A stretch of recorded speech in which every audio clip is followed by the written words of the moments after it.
भगवते वासुदेवाय। ओम नमो भगवते वासुदेवाय।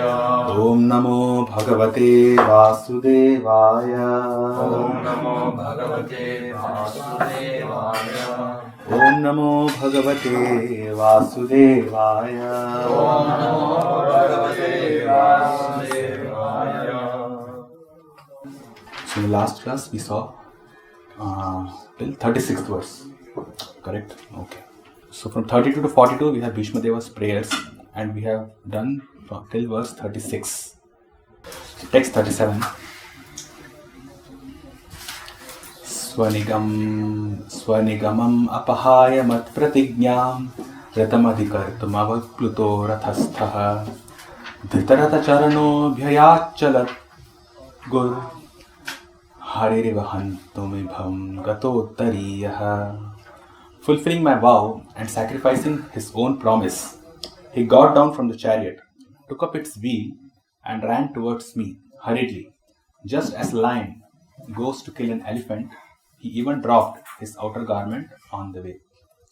Okay, so this verse and the next verse, okay, they are kind of similar, where Bhishma Deva mentions that, or Bhishma Deva meditates or remembers that instance or that past time when Krishna, he got down from his chariot and started running towards him with an intention to kill him.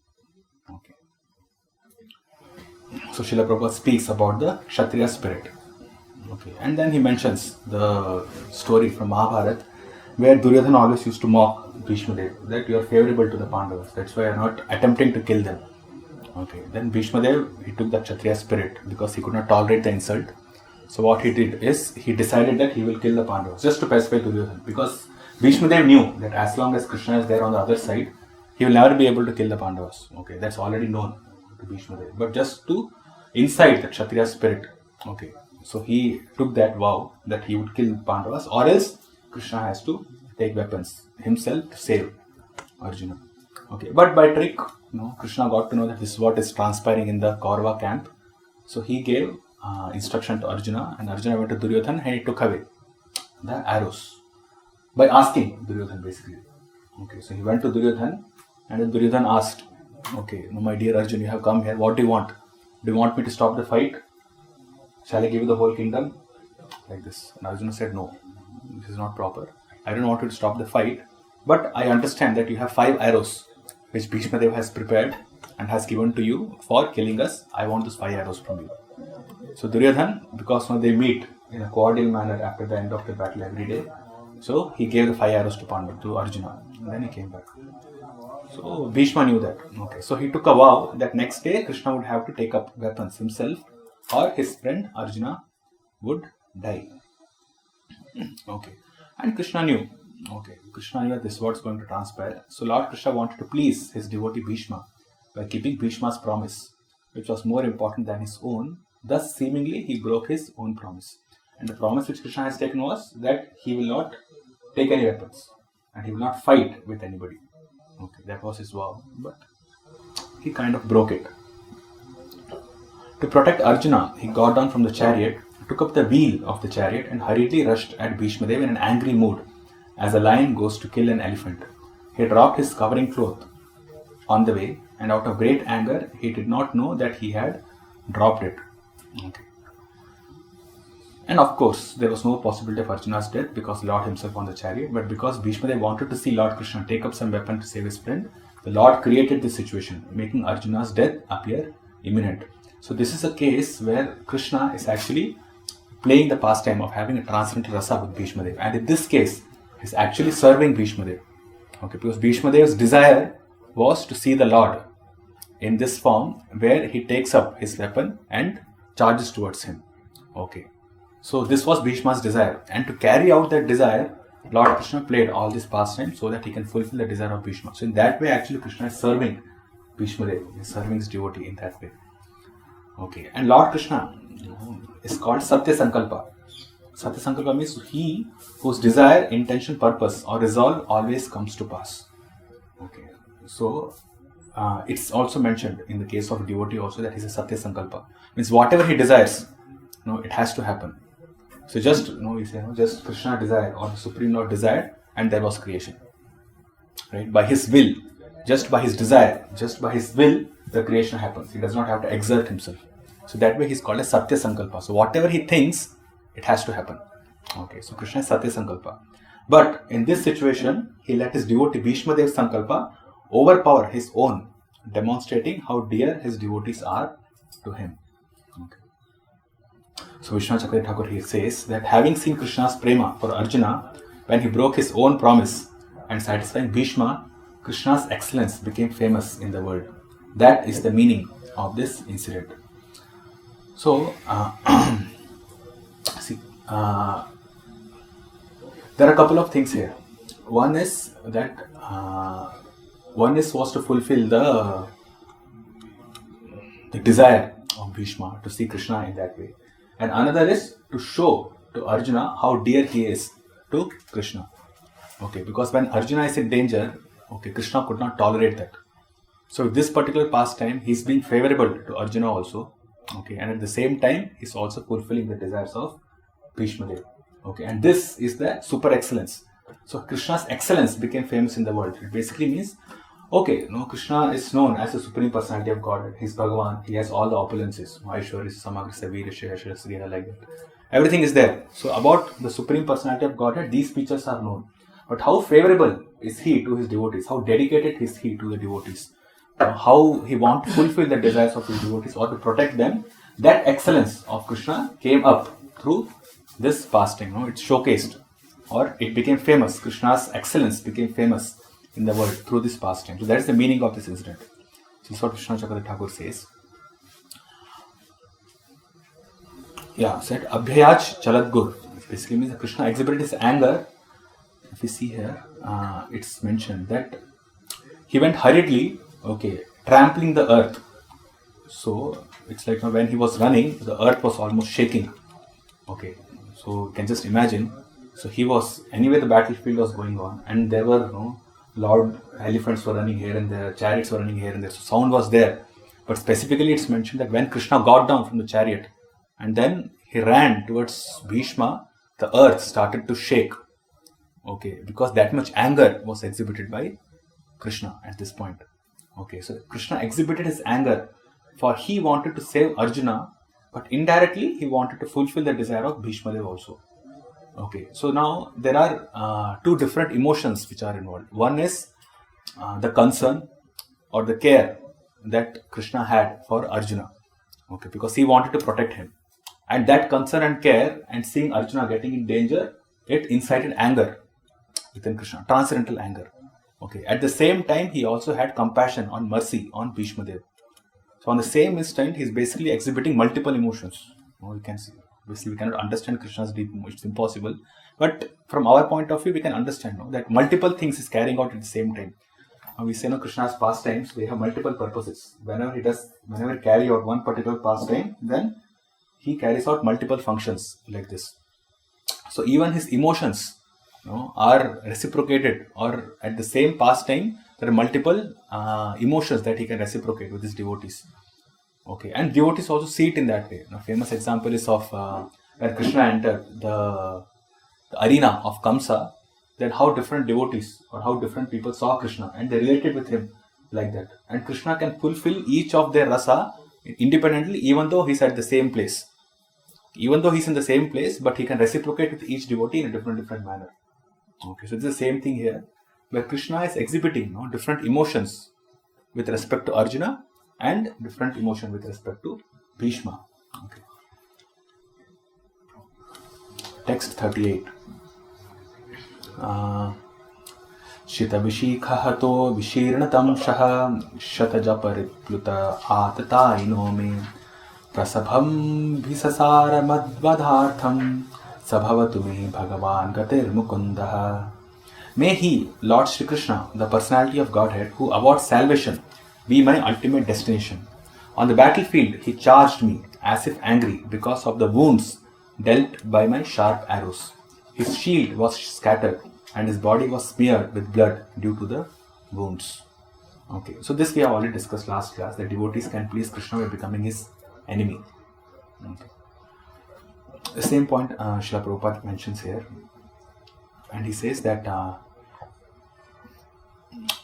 the dealings of Lord Krishna and Bhishma Dev are interesting because Krishna appeared to be partial to Arjuna and at enmity with Bhishma Dev. But actually, all this was especially meant to show special favor to Bhishma Dev, a great devotee of the Lord.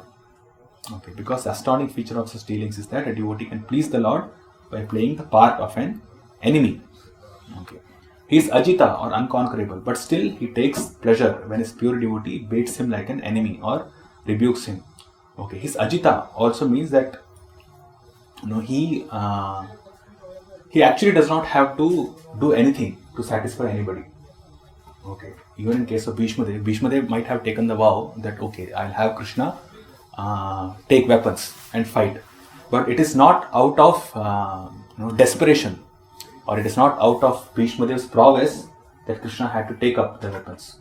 It's only out of Krishna's causeless mercy that he willingly did that. Okay, it was not that Bhishma had wounded him or Bhishma had made Krishna very angry, so Krishna in retaliation is taking out weapons and then trying to kill Bhishma. It is not like that. Okay, Krishna is unconquerable. So even the vows which anybody take, or they say that okay, I'll defeat Krishna, I'll wound Krishna, or things like that, Krishna, from philosophical point of view, tattva point of view, Krishna cannot be harmed. Okay, it is not possible, but only out of devotion. So the only thing that is in picture here is that Krishna is favorable to his devotees. Okay, so that rasa is only at display here.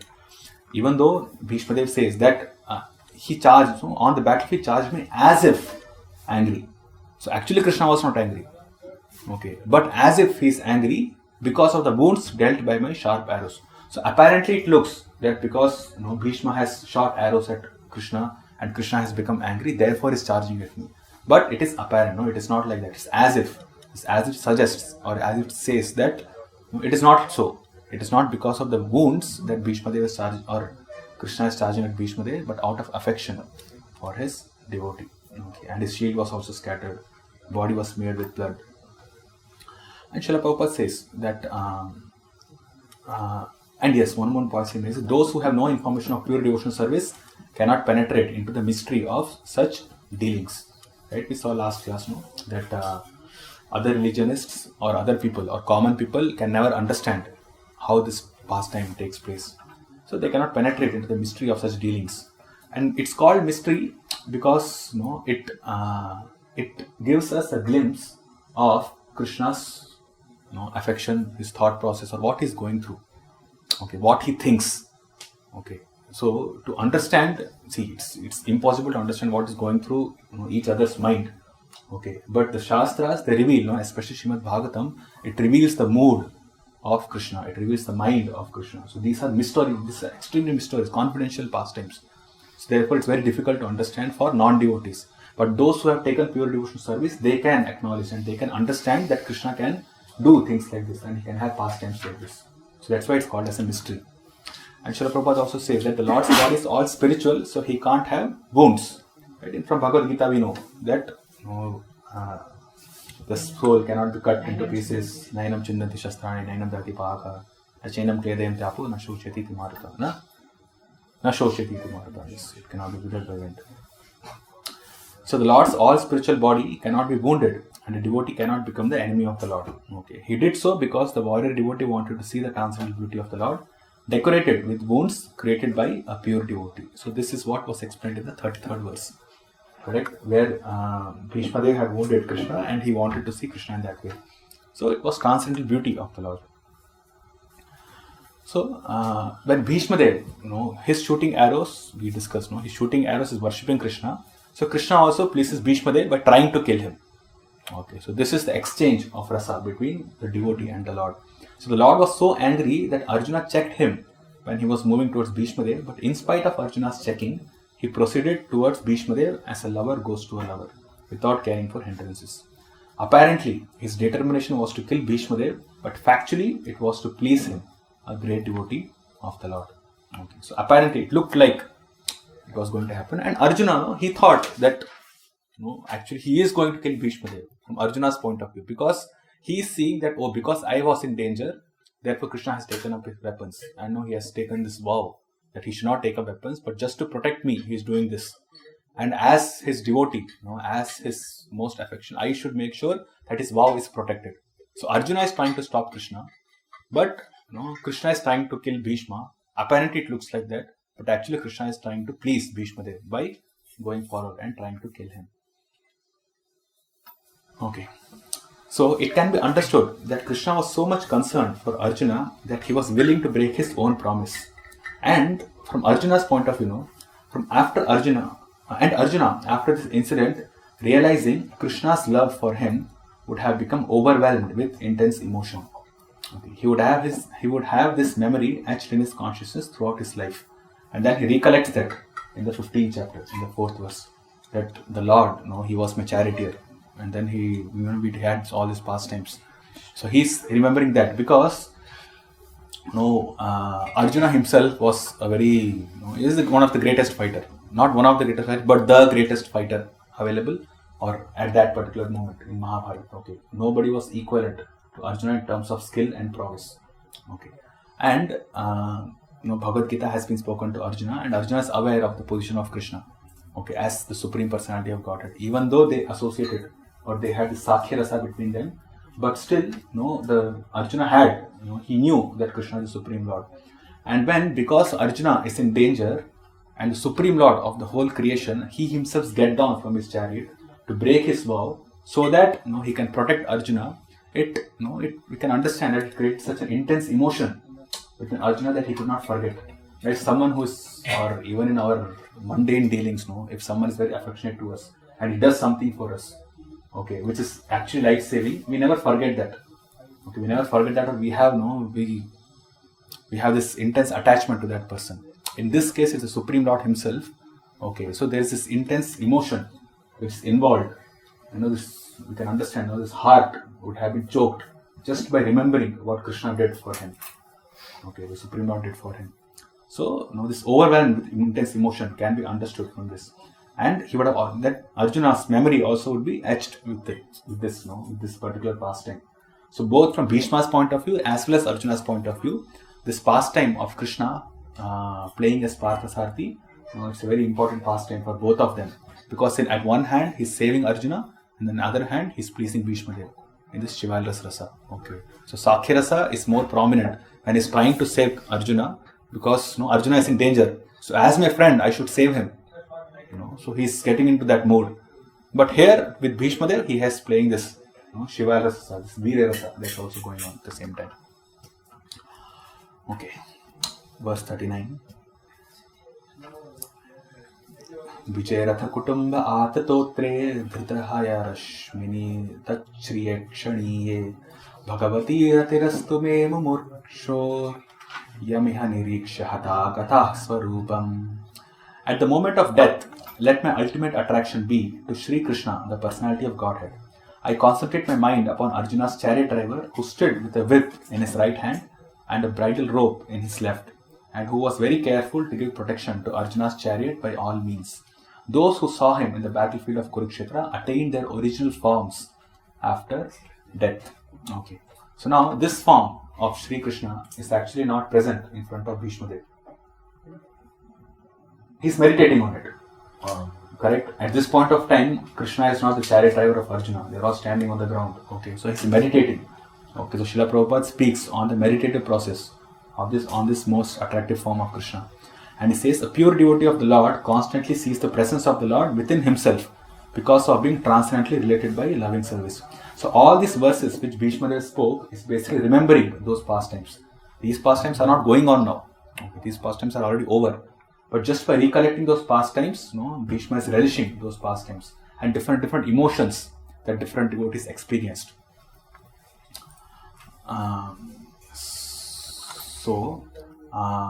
Prabhupada says that a devotee more easily attains samadhi or trance by constantly remembering the Lord's personal feature along with his holy name, fame, pastimes, etc. The concentration of the mystic yogi is mechanical, whereas that of the pure devotee is natural in pure love and spontaneous affection. A mystic yogi, he does not have love for the Lord. Okay, he does not have affection for the Lord because his purpose is different. A mystic yogi's purpose is not to attain pure devotion service. At that point, his purpose is different. So he does not have or he does not cultivate love or affection for Krishna. So he has to do whatever meditation he has to do. It must be mechanical or something which is repetitive that he has to force himself to do. Okay, but from pure devotee's point of view, it's natural for him because when you love somebody, you always think about that person. Okay, it's natural. So when you love Krishna, you always think about him. So that's natural. So for pure devotees, it is happening with spontaneous affection. So it's not that Bhishma Dev had to deliberately think, I have to leave my body, so therefore I should think about Krishna. What pastimes do I like the most? Maybe I can meditate on this particular pastime, that particular pastime. It was not like that for him. It was not a mechanical or this physical or this mechanical process for him. It was spontaneous. As soon as he saw Krishna, he just remembered all these pastimes. Spontaneously, these meditative thoughts came to his mind. He's seeing Arjuna, he's seeing Krishna as the chariot driver of Arjuna. In the Ratha, in the battlefield, and how Krishna charged at him when he tried to wound him. All these things are spontaneously coming into Bhishma's mind. And Srila Prabhupada explains that, based on the previous verses, he says that the pastimes of the Lord, or basically, Bhishma Dev's eternal worshipable Lord is the feature of the Lord as Parthasarathi. And Prabhupada also mentions that the pastimes of the Lord, beginning from his birth at the prison house of Kamsa up to the Maushal Leela at the end, all move one after another in all the universes, just as the clock hand moves from one point to another. And in such pastimes, his associates like the Pandavas and Bhishma are constant eternal companions. So Mahabharata ends in one universe and starts at another universe also. And I think Acharyas also comment that it's not that it ends at one place and then starts immediately next. These are also overlapping. Okay, so already the Maushal still has not happened, but Krishna has appeared in another universe, the starting of the pastime. So these kind of overlap also. So it's not that one by one it's going. Sometimes they overlap. So the Lord's pastime keep on happening continuously throughout the universes, and that is why it is factual. So when the devotee meditates on the Lord's pastime, those pastimes are actually happening, if not in this universe, in some other universe. So that makes it real. Okay, so that basically makes it visual. So these pastimes are actually going on. These pastimes are actually, when a devotee meditates on the Lord's pastime, it's not that something happened before and now it is not happening, and just trying to meditate on that pastime that has happened in some past time. It is not like that. Okay, the pastimes are continuous. They are going on. So when the devotee meditates on any of these pastimes, those pastimes are actually happening in one of the universes. Irrespective of whether it's Nrsimhadev Leela or Vamanadev Leela, Varaha Leela. You think about Varaha Leela now, then Varaha Leela is happening somewhere in one of the universes. So it's not that it's done and then Varaha has gone to his supreme abode and nothing is happening. These are happening because there are unlimited amount of universes. The Lord's incarnations are also unlimited. His forms are unlimited. So unlimited pastimes are going on at unlimited amount of time in all over the places. And devotees who meditate on this pastime, they're actually meditating on the actual pastimes that are actually going on in the other universes. Okay. So one more important point which is mentioned in this verse is that those who saw him on the battlefield of Kurukshetra attained their original forms after death. Okay, Srila Prabhupada writes that they attained their original spiritual forms after their death because by the causeless mercy of the Lord, they were able to see him face to face on that occasion. So all the soldiers, Srila Prabhupada says, all the soldiers and other persons on the battlefield. Now other persons means there are soldiers and there are other people also who are supporting the soldiers. There should be medical people, there should be people who are cooking, okay, people who are taking care of the horses, okay, people who are taking care of the tents. So many other things, other people are also required. It's not that only soldiers are there in the battlefield, but it's like a whole city has been established and fight is also going on. Okay, so much effort is required whenever there's a war. So all the soldiers and other people who are also there on the battlefield of Kurukshetra attained their original spiritual forms after their death. Because by the causeless mercy of the Lord, they were able to see him face to face on that occasion. So all the soldiers went back to God. Okay. Yes, and okay, yeah. So Srila Prabhupada speaks about the spiritual form, and he says this form, which is 100% spiritual, is the Swarupa of the living being. And all the living beings who participated on the battlefield of Kurukshetra on both sides attained their Swarupa as confirmed by Bhishma Dev. So they did not merge into Brahmajyoti. They actually attained their Swarupa in the spiritual realm. The conclusion is that whoever dies looking at the personality of Godhead within or without within or without basically means within his mind, without means directly in person in front of him, attains his Swarupa, which is the highest perfection of life. Okay, so Srila Vishwanath Thakur, he comments, he says, Bhishma wanted to leave his body now, for he knew that Krishna will also depart, and he wanted to continue seeing Krishna in his next life. Because Bhishma Deva knew, once Pandava's rule is established, it is just about time that Krishna also winds up his pastimes and leaves. Because even the demons killed by others attained liberation by seeing Krishna while leaving their bodies, how can Bhishma, to whom Krishna has come directly in person during his departure, not enter the eternal pastimes of Krishna? So Bhishma Dev knew that he has to leave because he knew that Krishna is also going to leave, but he wanted to associate with Krishna even in his next life.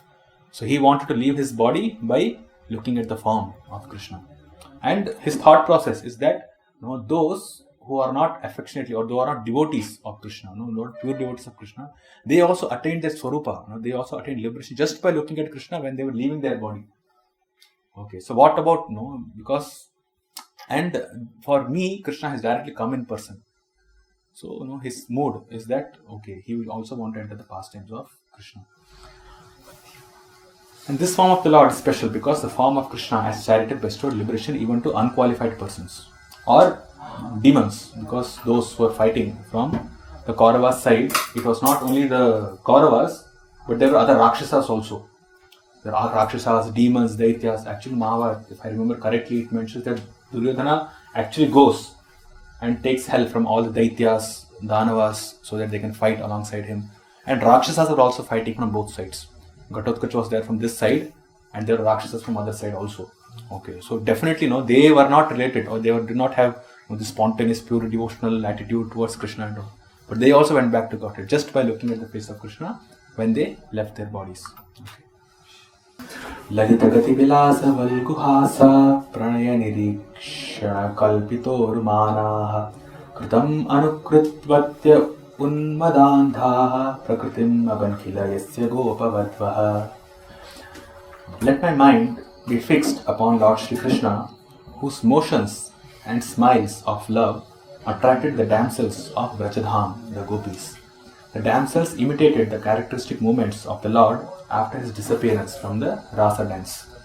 So this is the reason why Bhishma Dev is he was meditating on Lord Parthasarathi. And suddenly he comes to his Brajalila. It's like direct jump. He's not even speaking about his Dwarka Lila or Mathura Lila like that. So he directly comes to his Brajalila and meditates on Krishna's form like this. So Srila Prabhupada explains, the gopis, however, the gopis practically became one with the Lord by attainment of equal footing with the Lord. We will see how that, what it is. Bhishma's aspiration to remember the gopis is a prayer to have their mercy also at the last stage of his life. Because Bhishma understood, or Bhishma knows, that the gopis' devotion or gopis' service for the Lord is the topmost. As Srila Prabhupada explains, he says, the relation of the Lord with Arjuna is undoubtedly praiseworthy for devotees like Bhishma Dev. But the relation of the gopis with the Lord is still more praiseworthy because of their still more purified, loving service. The gopis, however, practically became one with the Lord by attainment of equal footing with the Lord. And he says the gopis' equality with the Lord should never be misunderstood to be like the Sayujya liberation of the impersonalist. The equality is one of perfect ecstasy, where the differential conception is completely eradicated, for the interests of the lover and the beloved become identical. So what it basically means is qualitative oneness wherein the relationship is perfectly established. The gopis' surrender is such that they see themselves as integral limbs of Krishna and non-different from him, such that they only do what he likes. So just like our body parts are there, the body parts are engaged in our service only on those things that we want to do. They don't have any independence. Our hands do not have any independence, or our bodily parts do not have any independence. Whatever we desire to do, the limbs carry out that activity. We engage our limbs only in that. So in that way, our hands, our legs are all surrendered to us. Because they do only those things which we want to do. They cannot do anything on their own. Okay. So that, and our body parts are also part of our body. So in one way they are one. So in that way, the gopis surrender to the Lord is one, such that they only do what He likes. Okay. They do not have separate independence. So their surrender is like that. So they don't even think that they have separate individuality apart from Krishna's, which they obviously do. Okay, from this philosophical point of view, tattva point of view, you do understand that they are individual people. But they don't even think like that. In relation to Krishna, their existence or their identity is only superficial, because for they are Krishna's, like Krishna's own body. Okay, just like Krishna's body parts are non-different from him, or even a normal person's bodily parts are non-different from him. In that way, the gopis are equal with Krishna, such that they do only those things which he desires, only those things which he likes, which pleases him. They don't have anything else to do. Okay. Yeah, so this is how we should understand. So let's see here. So Srila Vishwanath Chakravarti Thakur, he makes a point and he compares the love of Arjuna with that of the gopis, and he says that that display of love, which is without restraints for either party, showed extreme control of Krishna by the gopis and was filled with great bliss. Control of the Lord, manifested as a result of Arjuna's prema, was that Krishna became his messenger and charioteer. That role had restraints for both parties. Arjuna could thus not attain intimacy with the Lord. This restraint basically means maryada. Okay, there is this maryada is there when we see the relationship between Arjuna and Krishna. Okay, Krishna, he carried out some tasks for Arjuna. Okay, out of affection. The affection was still there, but then there's a restraint also. It cannot be totally intimate that way. Because the maryada is there. Okay, Arjuna and Krishna, or Krishna and Yudhishthira. There are maryada. There are different levels of respect. Social etiquettes have to be followed that way. Okay, even between Krishna and Arjuna, there are social etiquettes that have to be followed. There was some maryada which was there. The restraint was there. But in case of the gopis, nothing was there. Okay, they gave up all their maryada and they only wanted to please Krishna. So that way, Vishwanath Chakravarti Thakur says that he could not attain that much amount of intimacy with the Lord. So this does not mean that from our point of view we think that Arjuna is somewhat lower. Okay, Arjuna is in a very exalted position. But this is with respect to the transcendental relationship that the Lord has between different types of devotees. Okay, just from rasa point of view. Okay. Text 41. Munigana nripavarya sankule taha sadasi vishthira rajasuya esham arhanam upapeda ikshaniyo mama drishigochara esha aviratma. At the Rajasuya Yajna sacrifice performed by Maharaj Yudhishthira, there was the greatest assembly of all the elite men of the world, the royal and learned orders. And in that great assembly, Lord Shri Krishna was worshipped by one and all as the most exalted personality of Godhead. This happened during my presence, and I remember the incident in order to keep my mind upon the Lord. So there are different pastimes which Bhishma Dev is remembering. First, he spoke about the supremacy and beauty of the Lord, and then he spoke about the Lord's form as Parthasarathi and the pastimes that he engaged in the battlefield. Okay, and then he remembered the gopis, and now he's speaking about the Rajasuya sacrifice. Okay, where Krishna was glorified as the greatest personality, and he was given the first Arghya worship. Srila Prabhupada explains about the Rajasuya sacrifice. Okay, and he says that who are the leading men in the society? The leading men in the society were the Brahmanas and Kshatriyas. Okay, and they were all invited to participate in the assembly. The Vaishyas and Shudras are unimportant elements in society, and they are not mentioned here. Okay, so in Vedic culture, this whole society setup is such that the Brahmanas and Kshatriyas, they are the one, Brahmanas guide and Kshatriyas rule. Okay, rest of the people are just supporting the Vaishyas and Shudras. So they are mentioned here as unimportant elements. But now it's the opposite, it's the other way around, where the Vaishyas and Shudras, they are the most important elements, and the Brahmanas are the most neglected elements of the society. Okay. Nobody cares about the Brahmanas. And Kshatriyas, practically they are Anyways, Kshatriyas, what can we speak? No, they are, even those people who call themselves as Kshatriyas, they are also ruled by the Vaishyas and Shudras now. Okay, so even the Kshatriya, because Kshatriya cannot, a perfect Kshatriya or a proper Kshatriya who has a Kshatriya attitude, he cannot allow himself to be ruled by Shudras or Vaishyas.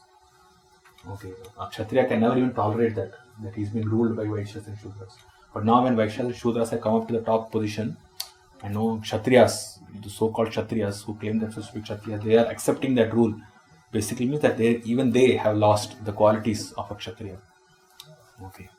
Actually, Prabhupada, in this last paragraph, he brings out that the personality of Krishna is topmost than his impersonal feature. Okay. And he explains that to meditate on the Supreme Lord basically means to meditate on the activities, form, pastimes, name and fame of the Lord.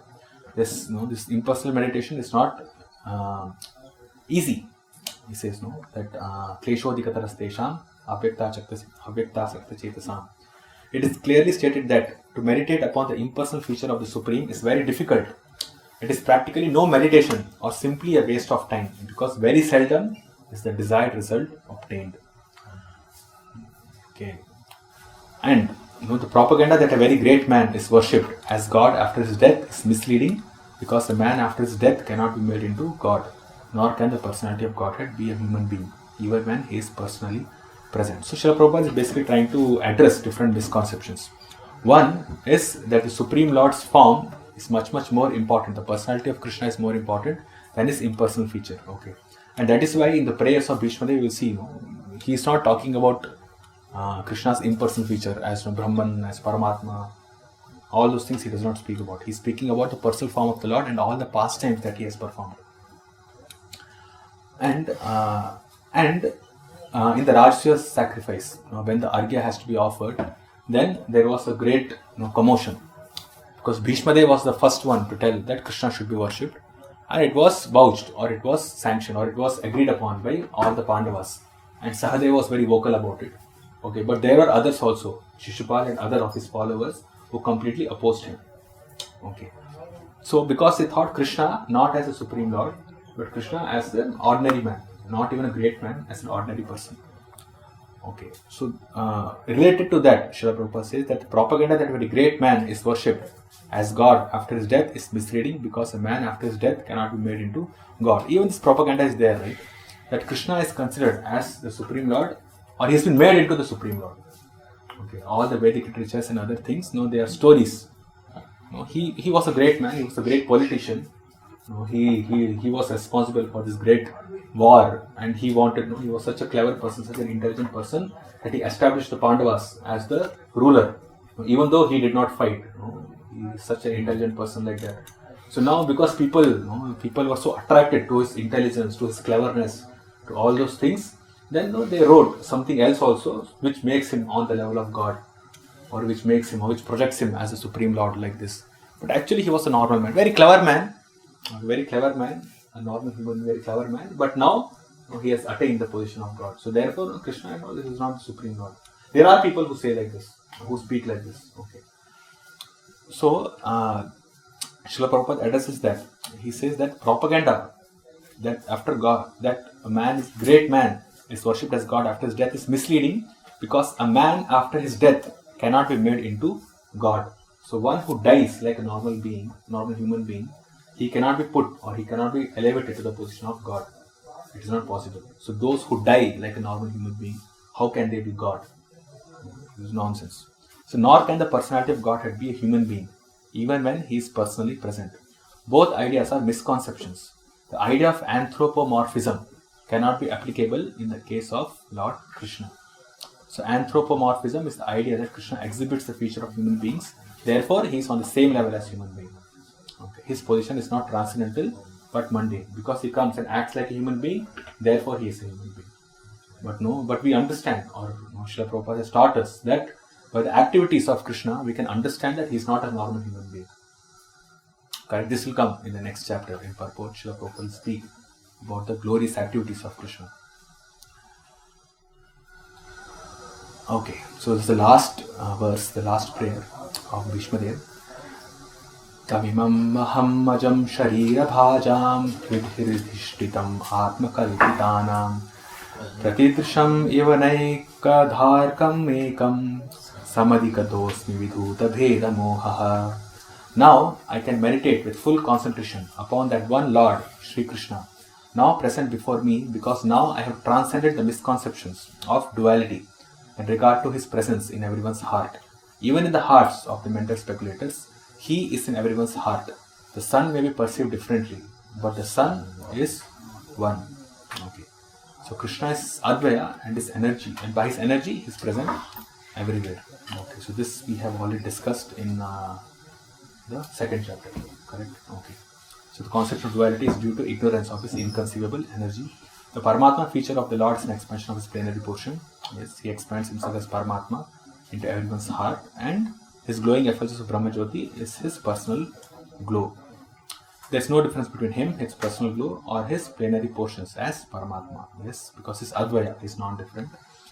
And the devotees realize that Vasudeva is all in all in everything, and that there is no existence of anything without Vasudeva. Vasudeva Sarvamiti Samahatma Sudurlabha. So now at this point, Bhishma Dev is saying that this Krishna, who is there right in front of me, he played the role of Parthasarathi. Okay, he is the Supreme Lord, he is the most beautiful Lord, and he also is the one who gave pleasure to the gopis, who played pastimes with the gopis, and he is the one who is worshipped as the topmost personality in Rasiya sacrifice. He is the same person who is also there within the hearts of everybody. He is the one who is Paramatma, and he is the one who is Brahman also. Okay. So Krishna of Vrindavan and that of the battle of Kurukshetra are different personalities. This is a mistake. Sometimes less intelligent scholars make a mistake and think that the Krishna of Vrindavan and that of the battle of Kurukshetra are different personalities. But for Bhishma Deva, this misconception is completely removed, because he is praying to the same Krishna who is standing in front of him and is reconnecting the pastimes of Parthasarathi and also of his pastimes with the gopis in Vrindavan. In Krishna, there are both Brahma Jyoti and Paramatma. But in Brahma Jyoti or Paramatma, there is no Krishna or sweet relations with Krishna. Okay. In his personal feature, Krishna is both Parthasarathi and Shyam Sundara of Vrindavan. But only in his impersonal feature is he the Brahma Jyoti and the Paramatma. Okay, so even the Paramatma form, Srila Prabhupada equates that his impersonal feature. And why the Paramatma form is impersonal is because he does not take personal interest in the activities of conditioned living beings. Okay, what he does is Upadrishta Anumantacha, Bharta Bhokta Maheshwara. He just sanctions and he witnesses in an impersonal way. He is not taking personal interest on the conditioned soul slaves. Only when a devotee wants to surrender to the Lord, he shows interest in the Lord, then he reveals his Bhagavan feature. Okay, even within the heart. So Krishna is impersonal as Paramatma. Sadhana Bhaktas are trying to gain personal attention of the Lord. Okay, so the Supreme Lord manifests his Bhagavan feature in their hearts and he reciprocates. Okay, even for those Sadhana Bhaktas, or even for those who have taken up devotional service but have not attained the perfect pure devotional platform, even for them, because their attention or their attraction, or they want to cultivate attraction for the personal form of the Lord, therefore, ye yatha mam prapadyante, the Lord also takes personal attention for the Lord. So we should not think that, okay, we might have so many contaminations and we might not be able to render pure devotional service. But if our consciousness, or if we are clear in what our goal is, okay, if our goal is to render pure devotional service, our goal is to have a relationship with the personal form of Krishna, then Krishna gives his attention to us. Okay, he is taking personal care, he is taking personal attention, he is giving personal attention, because he cannot remain impersonal when we want to become personal with him. Okay, so this is what ye yatha mam prapadyante tam satya bhajameham.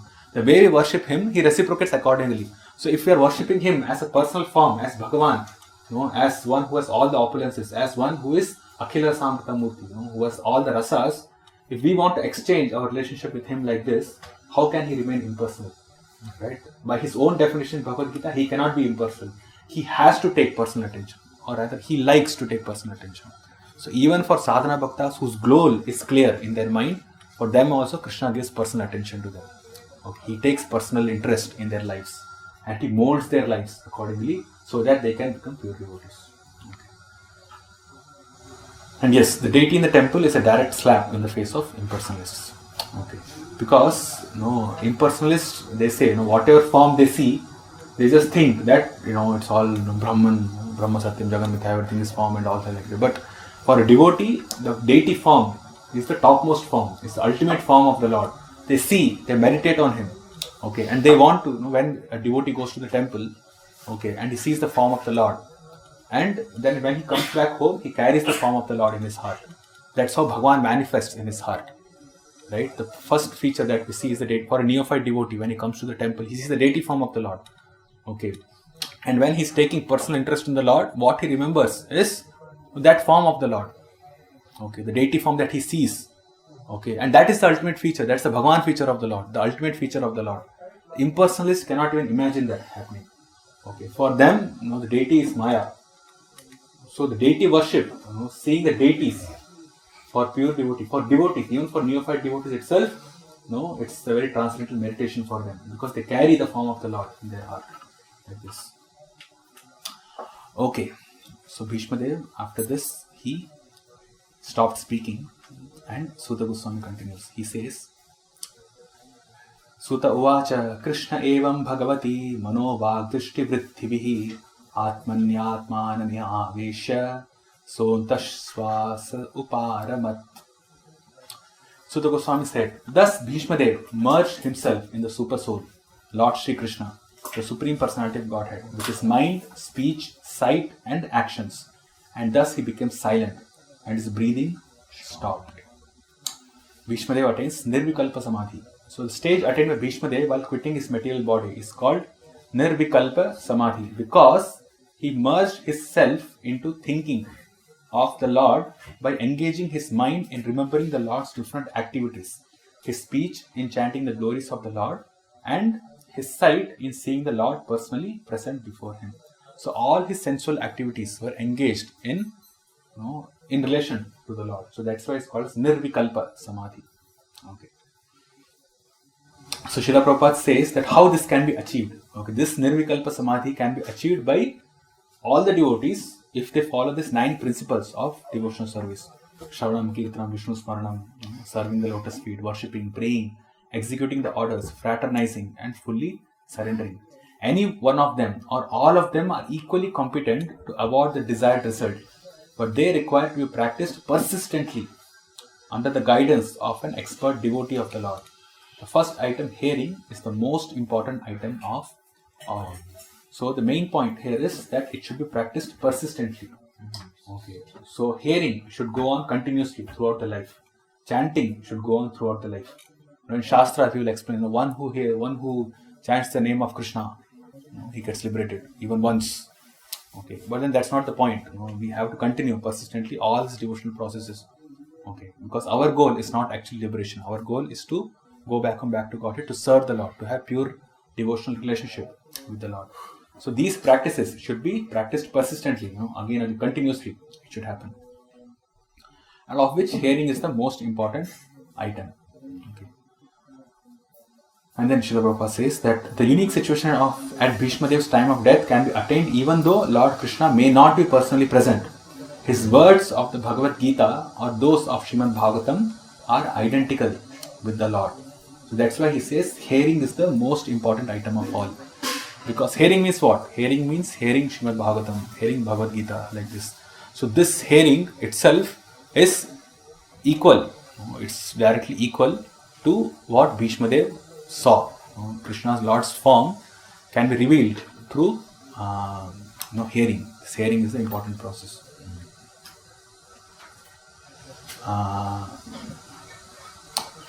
Yes, and the human form of life is actually meant for dying like Bhishma Dev and not dying like an animal. He says there, every man or animal must die at a certain stage of life, but one who dies like Bhishma Dev attains perfection, and one who dies forced by the laws of nature dies like an animal.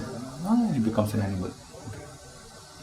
Merging his mind, words, speech and activities mean they are in one in purpose with the Lord. So the Goswami continues. Sampadyamanam ajnaya bhishmam brahmani nishkale sarve bahubhuste tushnim vayam sivadinatyaye. Knowing that Bhishma Dev had merged into the unlimited eternity of the Supreme Absolute, all present there became silent, like birds at the end of the day. Srila Prabhupada says, the Lord is served by all his parts and parcels as the complete machine is served by his parts and parcels. So this is in relation to Bhishma Dev merging into the unlimited eternity. So he did not merge. When we speak about merging, okay, it does not mean that he has merged into the Brahmajyoti feature of the Lord. Each and every living entity is a part and parcel of the Lord. So therefore, they are as if the complete machine is served by its part and parcels. Any part of the machine removed from the whole is no longer important. Similarly, any part and parcel of the Absolute detached from the service of the Lord is useless. Okay, so merging here basically means serving the Lord. Then he speaks about getting out of the metal prison house. Okay, and Brahma Jigyasa. He speaks about Brahma Jigyasa, and he says principally this Brahma Jigyasa is successful by knowledge, renunciation, and devotional service to the Lord. Okay, so these three: Jnana, Vairagya, and Bhakti. Jnana or knowledge means knowing everything of Brahman, the Supreme. Renunciation means detachment from material affection. And devotional service is the revival, a practice of the original position of the living being. Okay, so Jnana means knowledge about the Supreme Lord. Renunciation means detachment from material affection. Okay, so these two should be there. Okay, with these two as the basis, one can render devotional service, which is the revival, or by practice, one can attain the original position of the living beings. The Jnanis and Yogis enter into the impersonal race of the Supreme, but the Bhaktas enter into the spiritual planets known as Vaikuntha. Okay.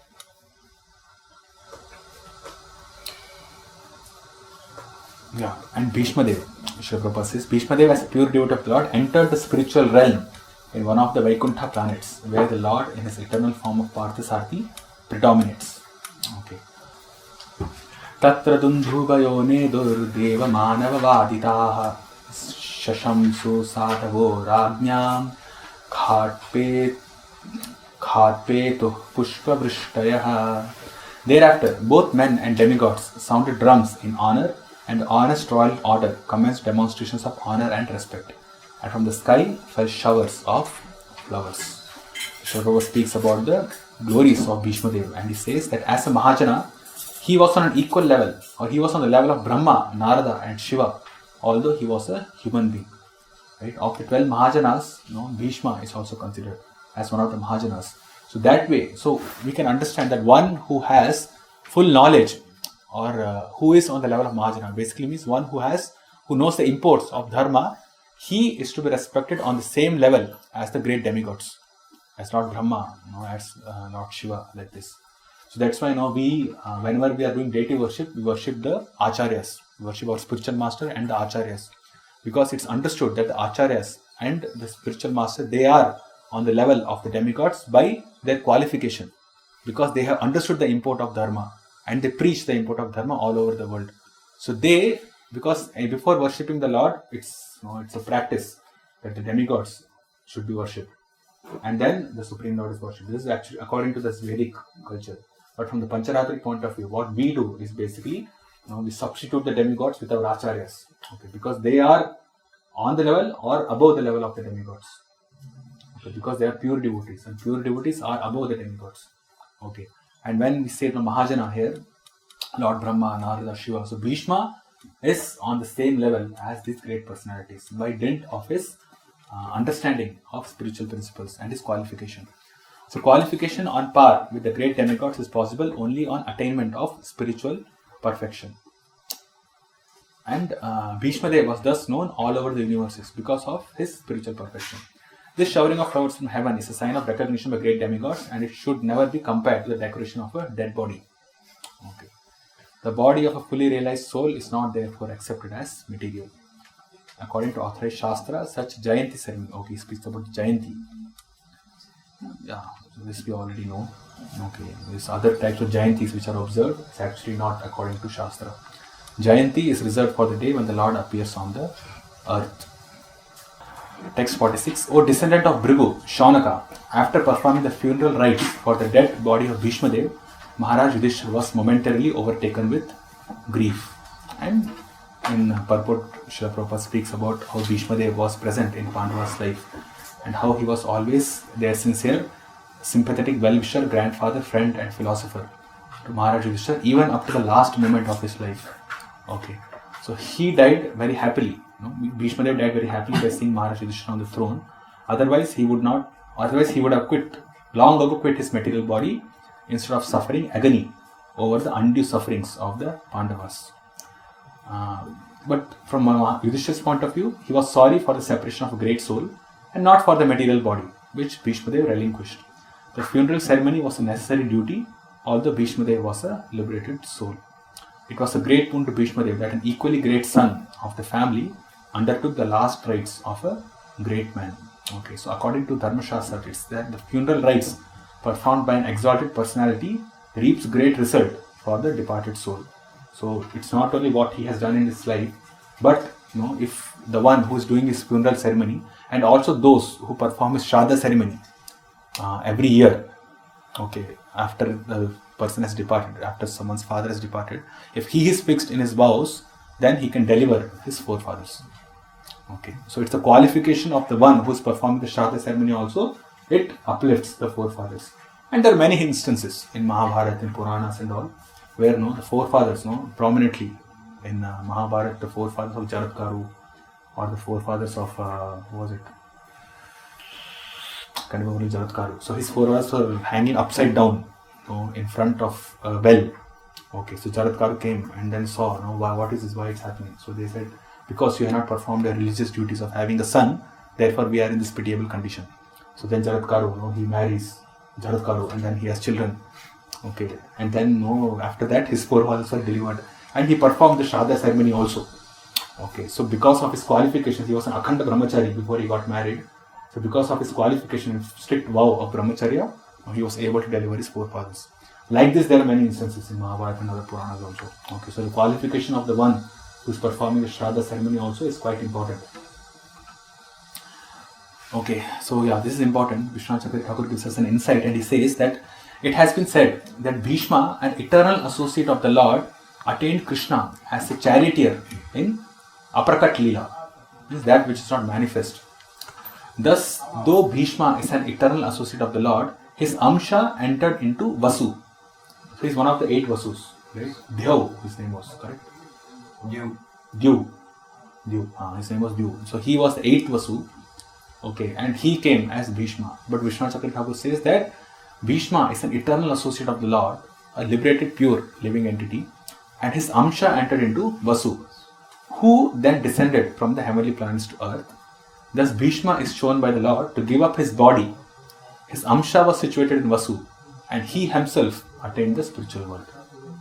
Okay, so Bhishma, the living entity, the Amsha of the living entity who came in the form of Vasu, and then finally Bhishma, that living entity went back home, back to Godhead, to the spiritual world. Okay. Text 47. All the great sages then glorified Lord Sri Krishna, who was present there, by confidential Vedic hymns.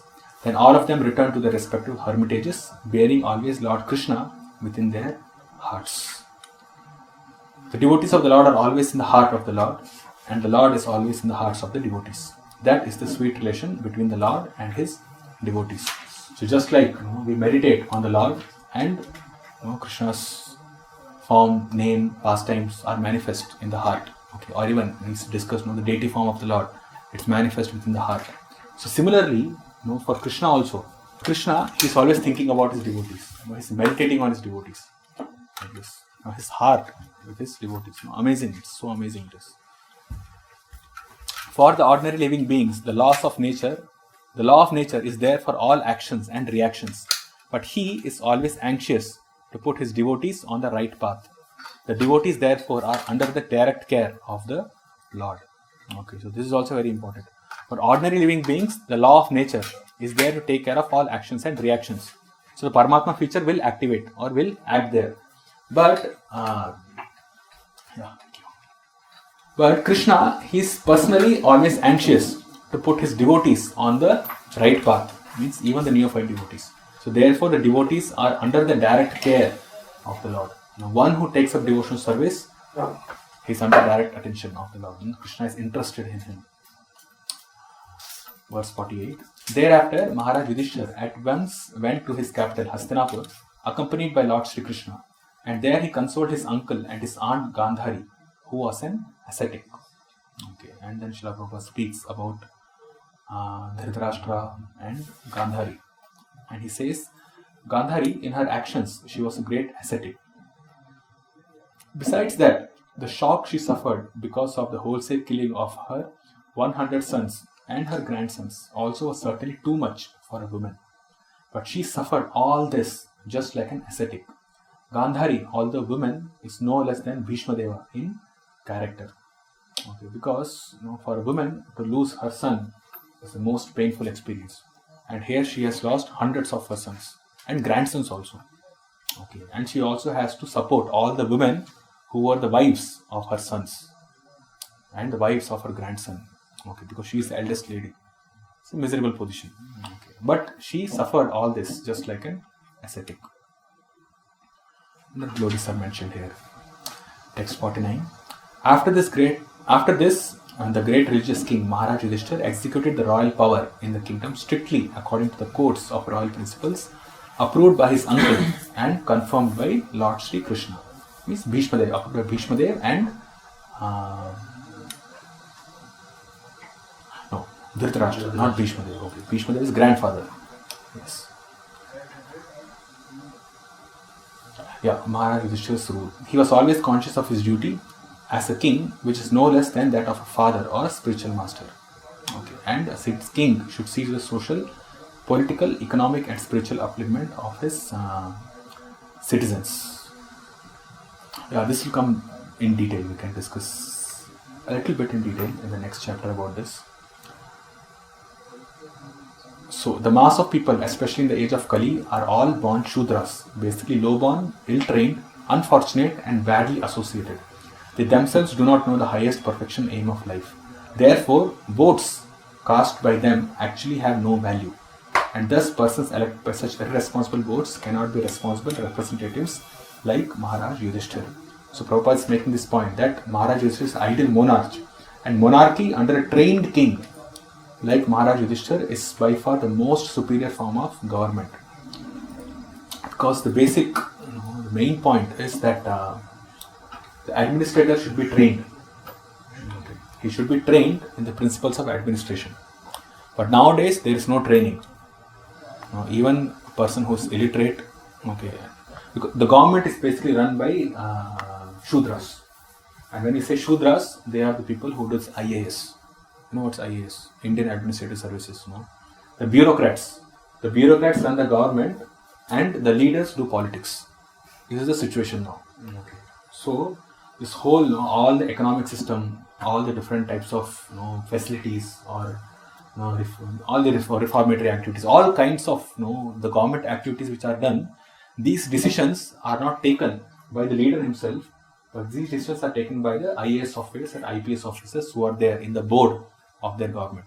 So they formulate all the policies and the politicians just sanction it. That's all. Because they themselves are not qualified, they themselves are not intelligent. Okay, so they do only these things like this. Okay, and these bureaucrats are not Brahmanas. Okay, because they do not know what religious principles are. These bureaucrats are basically Shudras. Okay, because they work only for money. Okay, so the whole government is run by Shudras.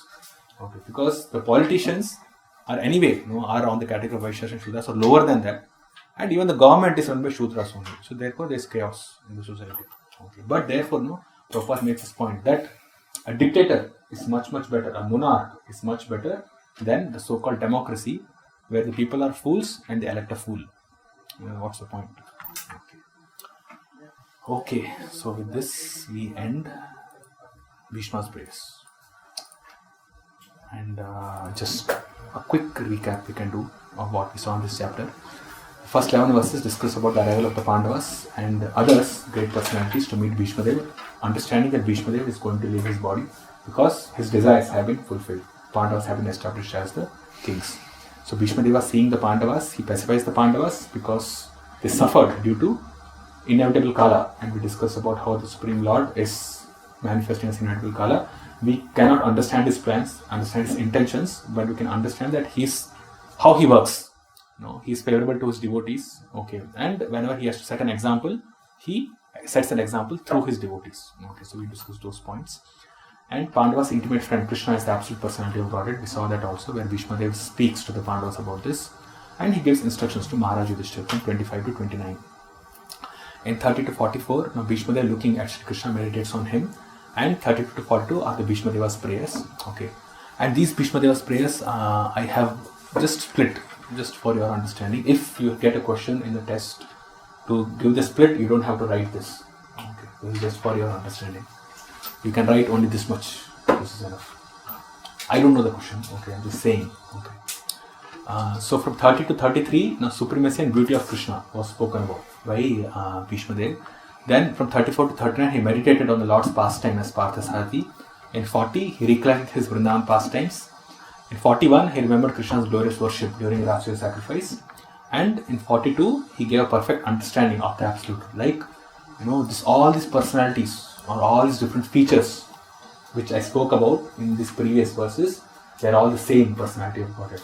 Krishna, who is the Absolute Truth. Okay, he's the same Parthasarathi, is non-different from the Krishna in Vrindavan, and he's the same who is from Dwarka also, who accepted the worship at Rasuya sacrifice. Okay, then 43 to 45 is Bhishma Deva going back to Godhead, and 46 to 49, Maharaj used to execute his duties following Bhishma Deva's instructions under the shelter of Dhritarashtra and Krishna. Okay, because Dhritarashtra is still there. Okay, and we will see how he goes in coming chapters. Yes. 9.39. What is that? Our question. Oh, you have a question. Okay. 39. Purport Prabhupada is saying that Lord Krishna was not merciful only to Pandavas. He was also merciful to other parties because all of them attained the same result. So, how to understand Yetamam Prapadyante? In this case, seems it's not applicable here. This is the causeless mercy of the Lord. This is Kripasiddhi, we can say. Okay, they attained because of the mercy of the Lord. Where is it in actually the purport? Malaka, where is it? Down. My last paragraph. Okay, last paragraph. Yeah, so Lord Krishna was not merciful only to the Pandavas, he was also merciful to other parties because all of them attained the same result. So it's because of the Lord's mercy that they attained. Because Krishna being independent, okay, he is not bound by that rule of Yayatama Prapadyanti. Okay, he can do whatever he wants. So by the mercy of the Lord, they also attain the same result. That is how we should understand it. Okay, devotees, yes, they attain, they get that, they have the right, basically speaking, they attain the qualification or they attain the mercy of the Lord by their devotion. Okay, they get this right to attain the mercy of the Lord. But in case of the other parties, it's because of Krishna's mercy only. That's all. That's the only way which can be spoken about that. So you can say Kripasiddhi. By Kripasiddhi, Krishna, I think it was discussed in Nectar devotion, I think. Yes, there are sadhana siddhas, there are kripa siddhas, and there are others. I think there are 3. But kripa siddhi means we cannot really understand. Okay, just by the mercy of the Lord, they attain their position. So the main factor here is that Krishna's mercy is there. Because of Krishna's mercy, even though they are not qualified, and even we saw that even the demons, they are all demons. Demons, Rakshasas and all. Okay, they also attain the Swarupa. But for example, in Nectar Devotion, Prabhupada writes, even in Kamsa when he got Sarupya, but he was not allowed, even in Vaikunta, he was not allowed to see the Lord's pastimes. So he was not able to see the Lord, but he was in secluded place. He was in Vaikunta, but it's not same. It's not same, yes. So I don't know what happened here. Because I don't remember, or I don't know if Acharya has commented specifically on that. What Prabhupada writes is that they attained their Swarupa. Okay, so they attained their Swarupa. So basically means that they went back to Godhead in their spiritual realm. And Swarupa means, that they are attained in devotional service to the Lord. So from Swarupa we can understand that they actually became an eternal associate of the Lord after they went to the spiritual world. That is Swarupa. Okay, from Kansa's point of view, as I understand, they said he got liberated. But his Swarupa, was it revealed? I don't remember the specific portion from Nectar of Devotion. What Prabhupada writes there. Prabhupada writes he attained the Sarupya Mukti, but he was not allowed to join the pastime of the Lord. Okay. He was not able to see the Lord here. Oh. Okay.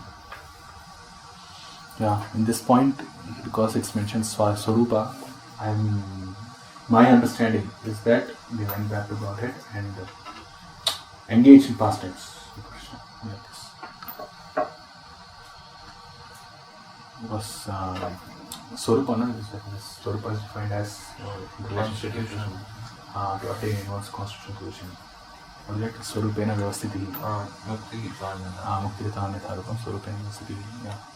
Yeah, the Swarupa means their constitutional position, they attained that. And how did they attain that? By the mercy of the Lord. Only in particular this case. In particular in this case.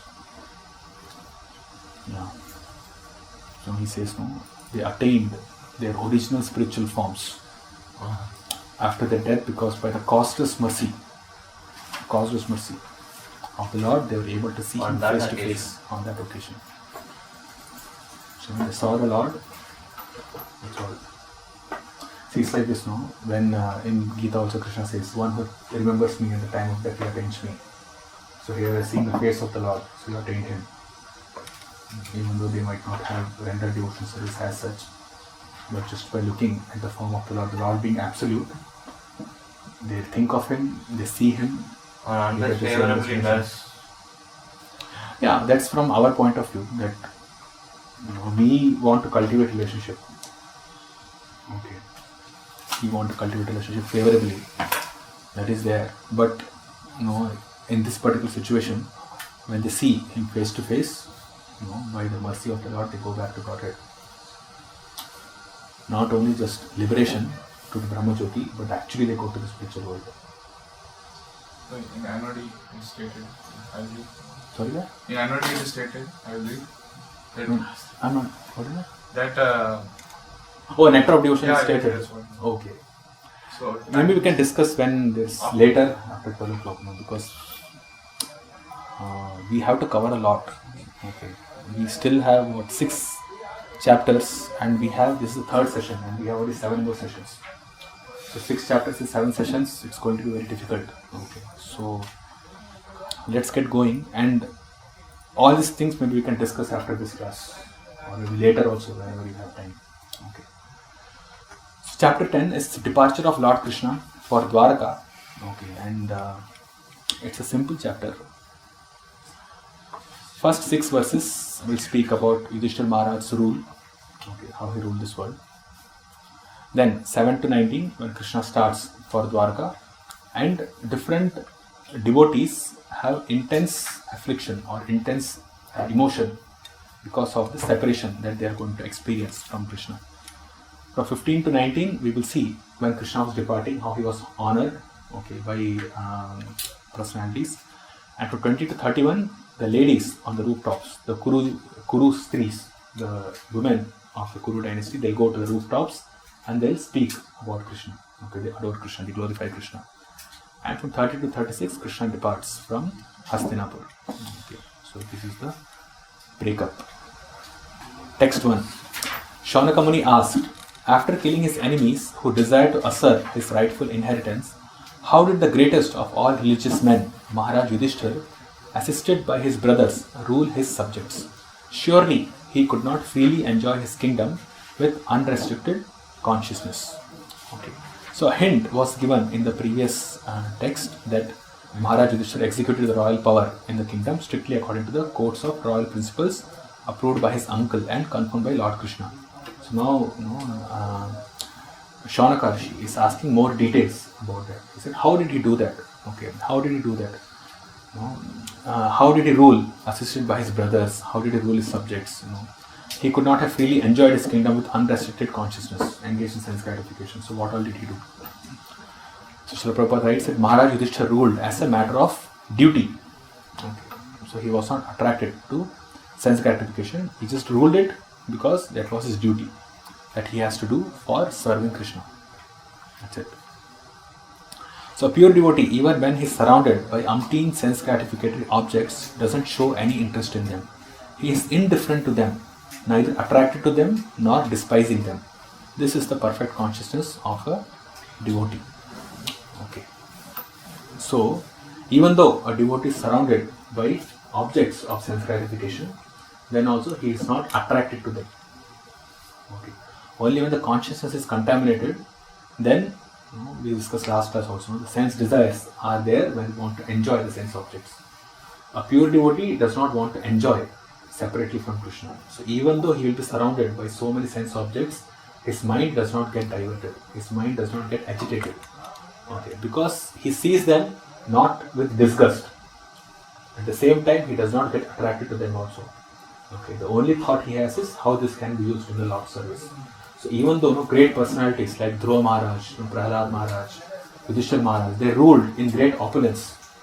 But when we say they ruled in great opulence, the kingdom was flourishing, they were not getting attached to all this opulence.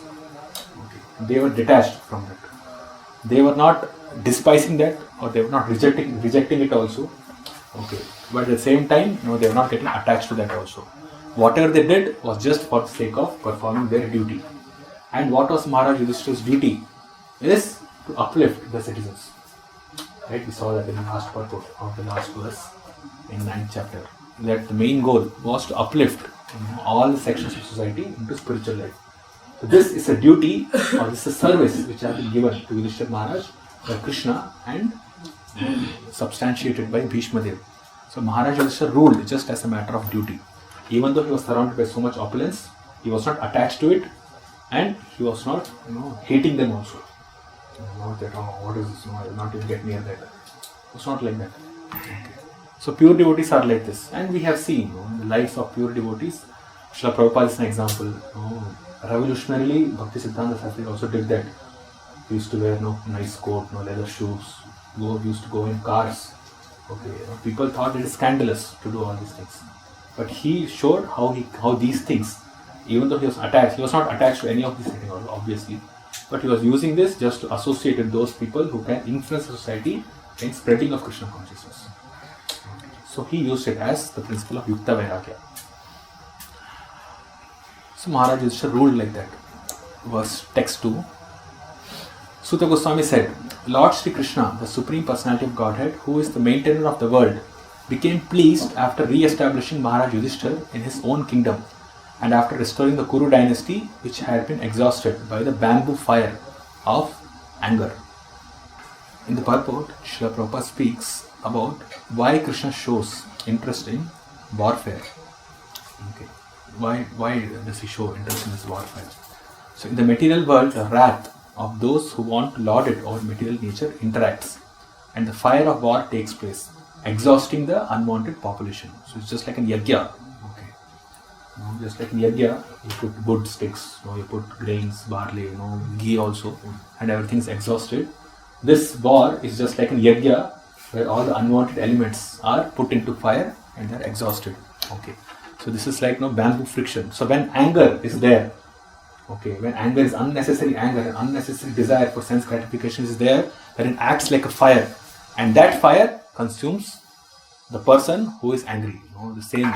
Just like when this bamboo fire, two bamboo stick, they rub together and fire is produced in forest. Srila Prabhupada says, so nobody goes to the forest and starts fire. It starts on its own when there's intense heat, and the bamboo trees, you see, they grow in bunches, very close by bunches. And when this air, the wind blows, then they scratch each other. And because they have absorbed so much of heat and fire, with just a little scratch, they start burning. And what is consumed? The bamboo itself is consumed. Okay, so it's like that. This fire is kindled by the Kauravas or by these antisocial elements, and the same fire of anger and envy has basically consumed the whole Kuru dynasty. Okay, so this has been exhausted by the bamboo fire of anger. Okay, such fires or wars take place in human society by dealings amongst the population, and the Lord has nothing to do with them. Okay. So just by the dealings amongst the population, it happens. But because he wants to maintain the creation, he desires the mass of people to follow the right path of self-realization. So dealings amongst the population means when each nation to nation, state to state, they're envious of each other. Envious of each other's prosperity, or they want some goals to be attained. Most primarily oil, which is there in the Middle East. It's a famous example. So everybody's vying for oil. So there's lots of tension in the Middle East. Almost 100 years it's been like this. It's because for their own personal gratification. So nations fight with each other because of anger, because of envy. And who is getting consumed is the nation itself gets consumed because of this. So one more important point is this. If one engages in the sinful activities, it consumes oneself. Okay, this lust, anger, and greed.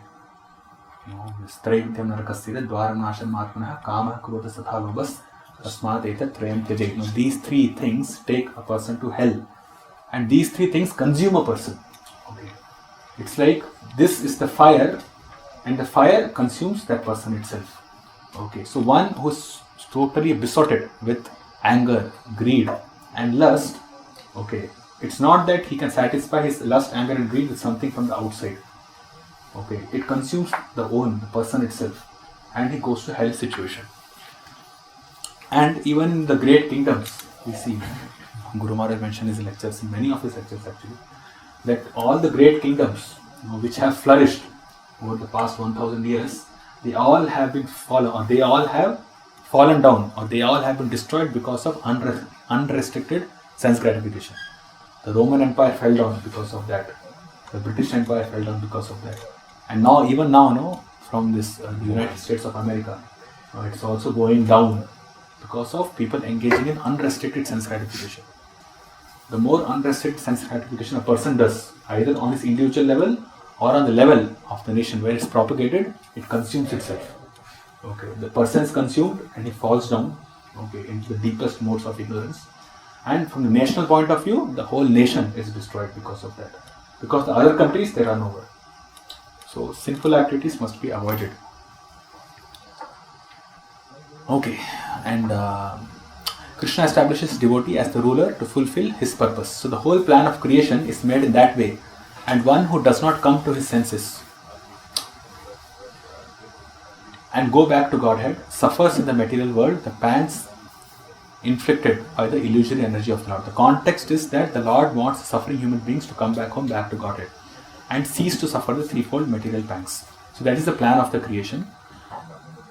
But if one wants to remain in the material world, it's not that he can enjoy in the material world, he always has to suffer the pangs of the material world by the illusory energy of the Lord. The Lord therefore wants his bona fide representative to rule the world so that they can educate the people and they can come out of this threefold miseries. This Tapatraya Unmoolanam. So this preaching of Srimad Bhagavatam is for that purpose, that people can elevate themselves. So Krishna is the maintainer of his creation. Bhava Bhavanaha, this verse, desires his devotees to rule. In modern setup, almost none of the executive heads are devotees. And thus this creation couldn't be maintained for long. There will be repercussions, means there will be reactions in due course of time. The disturbances in the present world is due to rogues and thieves at top level, and the situation will go only worse from here unless the Sankirtan movement is taken seriously by heads of the state. So this is our preaching movement. So our preaching movement is basically to reform the society, because spiritual reformation automatically will also bring about material reformation. So as Prabhupada, so many lectures and his conversations and his teachings, we will see that he's always addressing to the state leaders, the leaders of the state. Because if they take up devotional service, then automatically the citizens will follow. Because the prominent members must be preached to. And even Srila Prabhupada, when he went to America, so his idea was to speak to the leaders of the country, not to go into the hippies region and preach to them. But they were not willing to listen to him, so he has to do with what he got. And even I think it was Malaysia. I think it was which country? Malaysia, the leader, the president at that time was very favorable to Krishna consciousness. and he wanted the whole state to become Krishna consciousness. Something, I think it was Malaysia, I don't know which country it was. One of these countries. But over a period of time it not materialized. Text 3. Maharaj Yudhishthir, after being enlightened by what was spoken by Bhishma Dev and Lord Sri Krishna, the infallible, engaged himself in matters of perfect knowledge because all his misgivings were eradicated. Thus he ruled over the earth and seas and was followed by his younger brothers. So Maharaj Yudhishthira had misgivings because he thought he has committed sinful activities by killing all these people and he did not want to rule. Okay. But because of the preaching of Krishna and Bhishma Dev, all his misgivings were eradicated. Okay, Srila Prabhupada speaks about this primogeniture, which basically means that the eldest son gets the property of the father. Okay. And he speaks about that. And he says the demigods like Indra, Chandra, Surya, Varuna, Vayu are representative kings of different planets of the universe. And similarly, Maharaj Yudhishthira was also one of them, ruling over the kingdom of the earth. Okay, so as there are rulers of different planetary systems in the heavenly realm, Swargaloka, similarly in Bhuloka, Maharaj Yudhishthira was the ruler. And he ruled the whole of Jambudvip, it is said. So Jambudvip has its 9 Varshas. So we know only about one Khanda of one Varsha, Bharatvarsha, Bharatkhanda, but he was ruling the whole Jambudvip. Okay. Yes, then Prabhupada speaks about the modern governance. Okay, the plague of modern governance. Plague means disease, disease which spreads, which cannot be controlled. It's like a pandemic or an epidemic, okay, which is very difficult to control. The modern elected executive head of a state is just like a puppet because he has no kingly power. Even if he is enlightened like Maharaj Yudhishthir, he cannot do anything out of his own goodwill due to his constitutional position. Because the impersonal constitution, there is a constitution of India and there are constitution of other countries also. It's just the rules that are written, okay, and all the state heads are supposed to follow that constitution. Okay, it's in one way vaguely similar to the Dharma Shastras. Manu Samhita has to be followed by all the people who claim themselves to be followers of Varna and Ashrama system. So we also have a constitution. The Vedic constitution is your Manu Samhita, Dharma Shastras like this. But because they are given by the Supreme Lord himself, they are perfect for the society. But the constitution which these people write out of their own speculation, okay, these are not perfect. And they are infected with these 4 defects of a conditioned soul. So therefore, each and every time a problem comes, okay, a problem will always come, but it will not have a corresponding solution in the constitution. So they have to amend the constitution, they have to amend the laws. The Supreme Court should be there, they have to keep on bringing laws, making so many laws, all those things they have to keep on doing because the science or because the constitution on which a particular country is ruled is not perfect because it's man-made. Okay. And the constitution gives power to the constitution. It does not give ultimate authority to the head of the state. So even if the head of the state wants to do something, he cannot do anything because the constitution has the power to overthrow him. Okay. And the constitution is made up of these bureaucrats, okay, who follow what is there in the constitution. And especially in India, the Supreme Court is at the top of even the government. Okay. And the Supreme Court can do rulings. So it's a complicated system, okay, it's a totally messy system, it's a complicated system, but because there is not one absolute authority at the top, therefore the system of governance is completely confused, okay, because it's not one set, it's not one decision that's coming from him. There are multiple decisions and multiple things going on at the same time, and it's just like if there is a pipe and there are multiple holes. You plug the one hole, another hole opens up. Okay, you plug that, another hole opens up. Okay, it's an old and it's a rotten system. And as you keep on treating or as you keep on correcting it, more and more holes come up. Okay, so the constitution is like that. Man-made constitution is like that. You try to do things, okay, which are for the benefit of the people, but there are other things also which will not benefit the people. You fix one thing, another thing opens up. You fix that, another thing opens up. So it's a total mess. Okay, it's totally a mess. So, therefore, there are so many states over the earth quarreling because of ideological differences. Okay, so in this connection, there is one article in The Harmonist. Okay, and it's just a different perspective, okay, which I thought was very interesting. So in Harmonist, there's an article called as Religious Views. Harmonist was the article which was published by Bhaktivedanta Saraswati, okay. And there he says that if we inquire for the cause of this, means this ideological differences, okay, it is because they do not accept the perfect pramana, he says, okay. And he says that pramanas are basically broadly categorized into three, right? You have this Pratyaksha pramana, Anuman pramana, and Shabda pramana is there. And ideological differences arise because people are resorting only to this Pratyaksha pramana and Anuman pramana. Okay, so whatever I see and whatever I understand, this is correct. And based on that, all the laws and all the governance is being made. So because of that, between two different states, there are ideological differences. If you go to a Muslim state, they will say what we are doing is correct. But a person who sees from outside, he will say this is barbaric, whatever the Muslim nation is doing. This is the current situation of the world. So they will say no, because they have ideological differences, and both this are made up of based on their own speculations, based upon Pratyaksha and Anuman pramana. So in this article, it is mentioned, no, it goes into quite some detail, and it says that the cause of this is we find that sectarian differences are the product of the differences of inclination due to the great force of the mental function, which means Anuman pramana. The various schools of opinion having arisen in advocacy of the variety of inclinations due to differences in the experience of the world gained by the exercise of the external senses, and narrowness being thus generated, means the external senses are the Pratyaksha, and the narrowness being thus generated, mutual differences and hostilities have gone on steadily increasing because of that. Verse 4.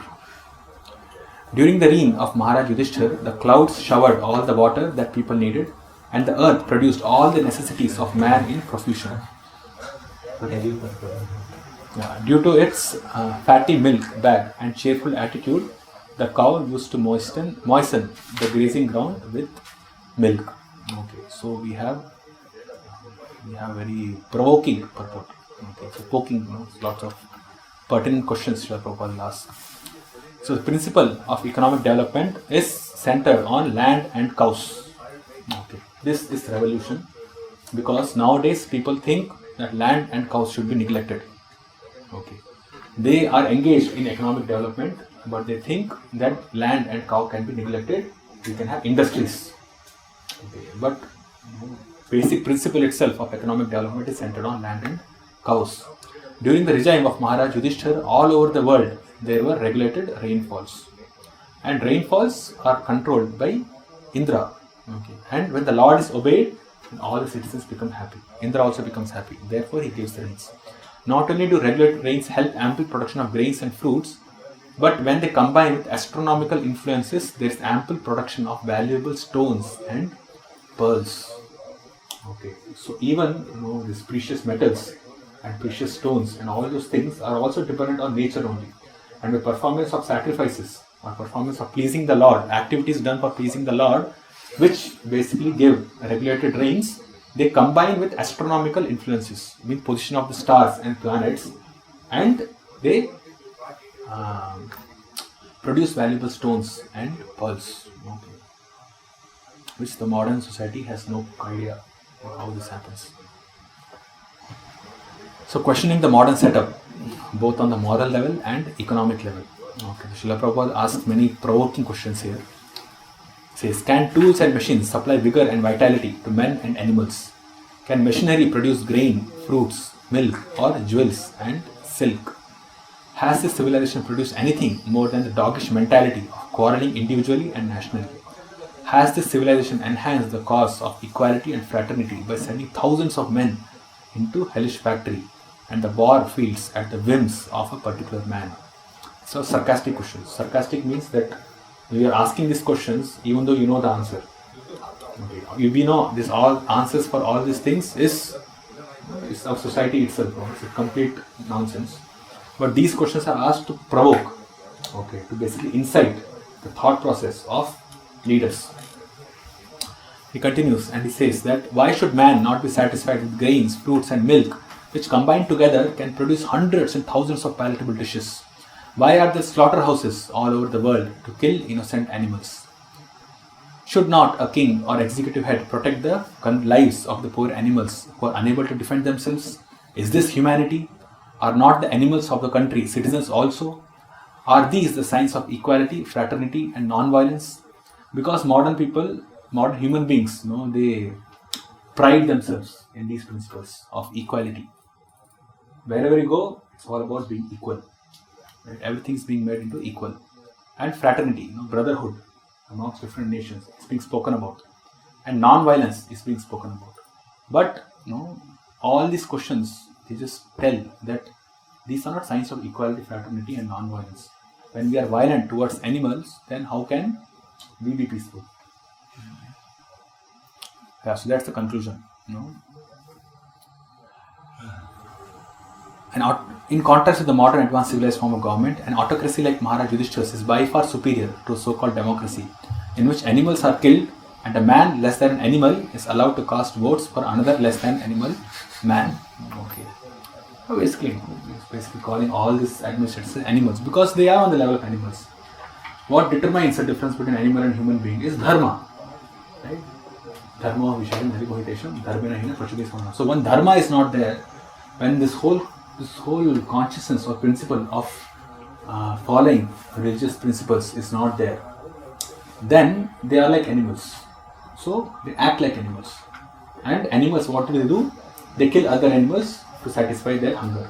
So these so-called animals, who are men, who have this form of man, but they are animals in consciousness, they also go and kill animals and satisfy their hunger. So it's an animalistic society, as Prabhupada said. Okay.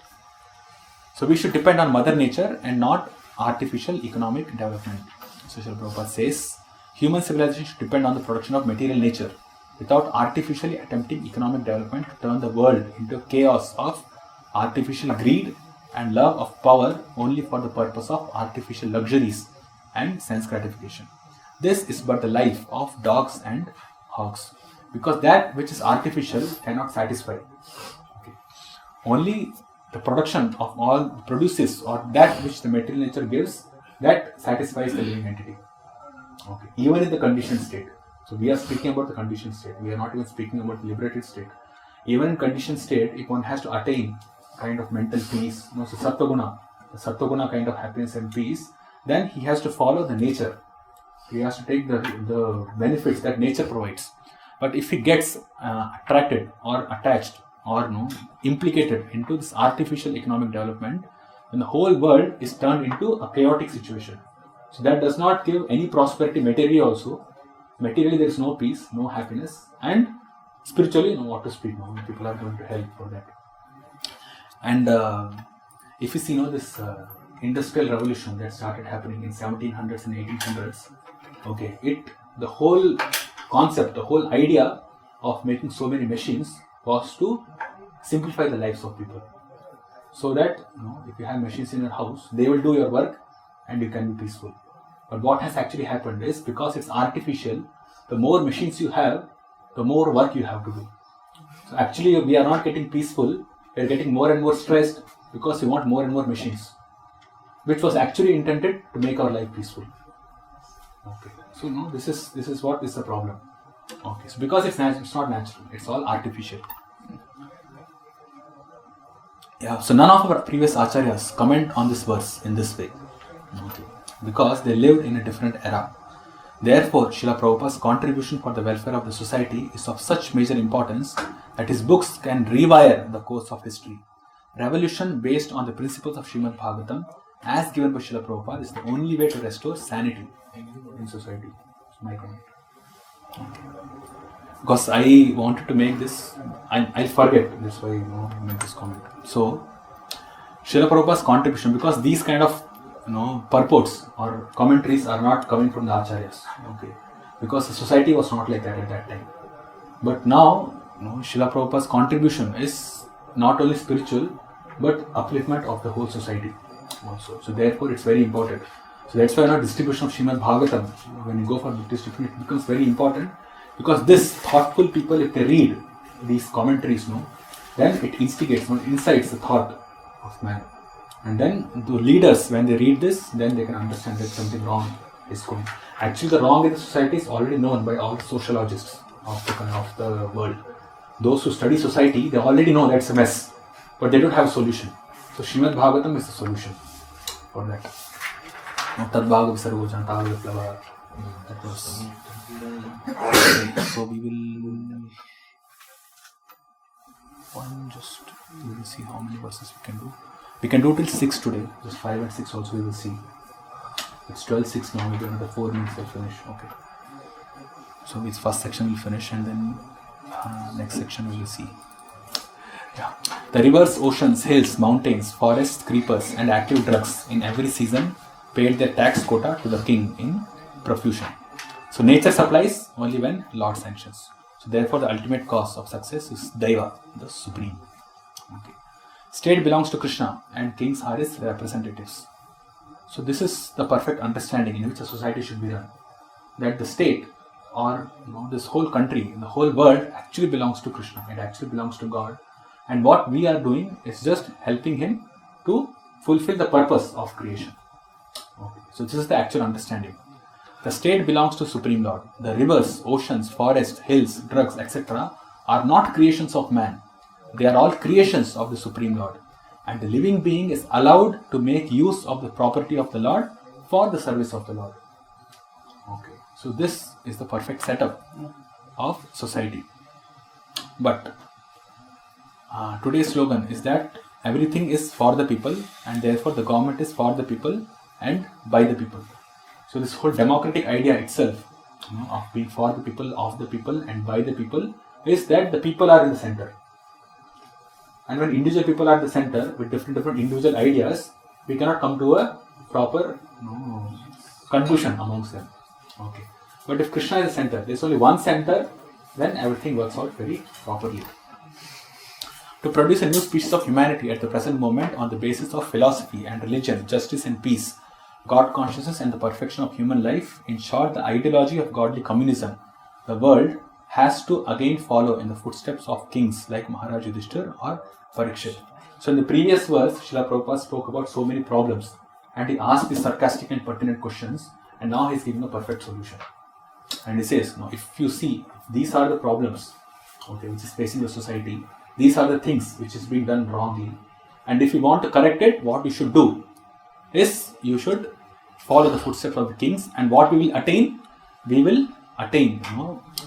religion, justice, peace, God consciousness and perfection of human life. All those things can be attained just by following in the footsteps of Mahajanas or great personalities like Maharaj Yudhishthira and Parikshit.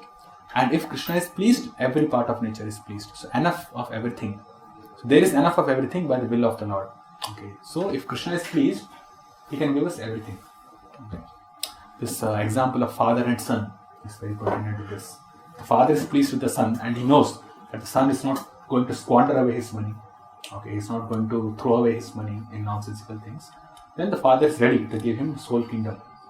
Correct? His whole property, whatever he has. Father is more favorable or very favorable to the son. Similarly, the Lord also is very favorable to his devotees. Since the energy of the masses of people is engaged in factory production, the natural products are being hampered and thus the masses are unhappy. So the more we engage in factory production, natural products automatically reduce. Because industry products, they hamper the nature. And there are many examples for this. Okay, one is as industries are there, that pollution. Okay, this water, polluted water, chemicals that are to be given to the nature. Air pollution goes on, water pollution goes on, land pollution goes on, and fertilizers are to be created so that people can make money. Then the land is totally exploited. Okay, the cows are exploited. Nature is completely destroyed because of that. Since the energy of this we have seen, we must look into the defects of modern civilization by comparison here, and should follow in the footsteps of Maharaj Yudhishthira to cleanse man and wipe out anachronisms. So comparison is this. Rivers, oceans, hills, mountains, forests, creeper and active drugs in every season paid their tax quota to the king in profusion. Everything was available. Now, none of these things are properly giving anything. Okay. The rivers getting dried up. Okay. Hills and mountains, we do not find herbs anymore. Very rarely. the kind of herbs, because mountains and hills, they are repositories of all herbs which is required for this health and vitality of man. So if you go to the mountainous regions, we find lots of herbs, but now that is also getting reduced gradually. Forests are not there, so many problems are there. Anachronism means something that is no longer suitable for or relevant to modern times. So verse 6, because of the kings having no enemy, the living beings were not at any time disturbed by mental agonies, diseases, or excessive heat or cold. Satan's philosophy. Okay. So that is the reaction. To be non-violent human beings and to be killer of poor animals is Satan's philosophy. Okay. The reaction of the poor animals is being forced on human society. See, these are the statements that our leaders should read. Right? The reaction of the poor animals is being forced on human society, and therefore there is always the strain of cold or hot war between men individually, collectively, or nationally. Okay. So the more violence we give to the poor animals, the nature must react. Cooperation between man and between man and nature. Okay, you should know that man here. So Srila Prabhupada speaks that people should cooperate amongst each other, and man should also cooperate with the nature. So when you say cooperation between man and man, it basically means cooperation between the king and the citizens. So when that cooperation is there, and the king and citizens are cooperating with the Lord also and with nature also, then everything comes in profusion. Okay, because the king was pious and obedient to the Lord and sages, because he was no one's enemy, and because he was recognized agent of the Lord and therefore protected by him, all the citizens under the king's protection were, so to speak, directly protected by the Lord and his authorized agents. Okay. So unless one is pious and recognized by the Lord, he cannot make others happy who are under his care. So this is the conclusion. This is the statement for this modern people, that one should be pious and she should be recognized by the Lord. And one can be recognized by the Lord only when he follows the Lord. Okay, when he follows the principles of Krishna. Otherwise, he cannot make people happy who are under his care. The attitude of exploiting one another, the custom of the day, will only bring misery. Okay. So with this,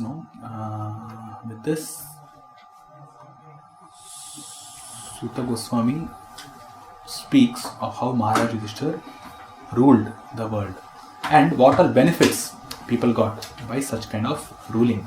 Okay. So he ruled the seas just like proper dharmic person, and then what did it see? The clouds showered rain. Okay, the earth produced all necessities in profusion, and cows, because they were so happy and cheerful, they used to moisten the grazing ground with milk. It is unimaginable now, right? And rivers, ocean, hills, all this, they gave tax their quota. So when a king is perfect, he ruled. So the result, this Phalena Parichiyate, the result is this. Is what Suta Goswami is saying. This is the result of Maharaj Yudhishthira's rule. So with that itself, we can understand how glorious the rule of Maharaj Yudhishthira was. Okay. Yes. One of the purports Prabhupada writes that Duryodhana was also able to rule properly. Yes. He was also because citizens were not when Yudhishthira Maharaj was lamenting that time. For citizens there was no problem. And here means we heard that till the time king is recognized by the Lord and is the devotee of the Lord, citizens will not be happy. Yes. Yeah, so ultimate happiness is spiritual happiness. Okay, so even though Duryodhana was a good ruler from the materialistic point of view, okay, he himself was giving charity, following all his Kshatriya dharmas like this. And he made sure that his citizens also follow their varnashrama duties properly. Okay. But because he was not spiritually inclined, okay, it cannot lead the citizens to the ultimate perfection of life. So in that way they cannot attain happiness. Okay, they can undergo all this varnashrama duties. Okay, but we discussed in second chapter now. If varnashrama duties do not lead one to devotional service, it's a useless waste of time. So what Duryodhana would have engaged citizens is, it's just a useless waste of time, even though the rule was going on properly according to Varna and Ashrama system. So Maharaj Yudhishthira, from his humility point of view, because he has killed so many people, he thought that anyway people would be engaged dharmically only and they will get the result like this. So Duryodhana's rule was also kind of okay, no, we do not have to do all these things. From Krishna's point of view, as we saw in previous two purports, that his purpose of creation is to take people back to Godhead, which Duryodhana himself could not do because he himself was envious of Krishna. So how can he encourage the citizens to take them back to Godhead? That is not possible. So it's possible only under devotees' rule. That is the only way when material prosperity is achieved. Okay, we saw that in the last 3 verses that the land is giving so much, cows are all happy, and the rivers, oceans, hills, mountains, herbs, all are producing. So materially everything is prosperous. At the same time, spiritually also people's consciousness is getting elevated and they all become eligible to go back home, back to Godhead. So that's the difference. So from pure mundane Varnashram point of view, Duryodhana could rule. Okay, but he could not encourage them or he could not take them to the spiritual level. So that was the problem. Okay. Anything else? No. Okay. Srimad Bhagavatam ki, Srila Prabhupada ki.